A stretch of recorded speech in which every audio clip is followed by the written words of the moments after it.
बसला ट्रकची धडक, सुदैवाने मोठी घटना टळली.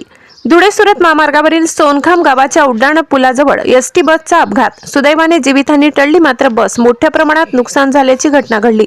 संध्याकाळी 4 वाजेच्या सुमारास नाशिक नवापूर आगाराची बस क्रमांक MH14 BT 1830 ही नाशिकहून नवापूरच्या दिशेने जात असताना धुळे सुरत राष्ट्रीय महामार्गावरील सोनखाम गावाच्या उड्डाण पुलावर बसमध्ये चालत असलेल्या मालट्रक क्रमांक GJ04 AX 7225 ला मागून भरधाव वेगाने येणाऱ्या अज्ञात कंटेनरने कट मारल्याने मालट्रक हा बस मागून धडकला.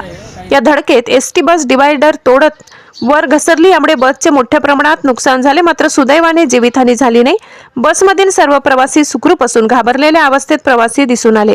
घटनेविषयी माहिती बुईसरवाडी पोलिसांना मिळताच घटनास्थळी सहाय्यक पोलीस निरीक्षक नरेंद्र साबळे, हेड कॉन्स्टेबल वसावे राजू कोकडी यांनी भेट देऊन प्रवाशांची विचारपूस करून त्यांना दुसऱ्या बसमध्ये मार्गस्थ केले आणि कट मारणाऱ्या अज्ञात कंटेनरचा शोध घेण्यात आला. धुळे सुरत राष्ट्रीय महामार्गावर दररोज अपघाताची मालिका सुरू आहे, मात्र महामार्ग प्राधिकरणाचे अधिकारी निवांत झोपा काढत आहेत. लोकशाही हक्क न्यूज चॅनलसाठी जयेश वाणी, विसरवाडी. इसके आगे गाड़ी था और ये बस साइड में, मैं 20 में जा रहा, वो गाड़ी वाला 20 में जाके इधर घुसा, तो उसके साथ भी अड़ा और उसने मेरे साथ इधर बढ़ता है, दोनों साइड से ऐसे। मैं तो सही जा रहा था 20 में ही खड़ा कर दिया।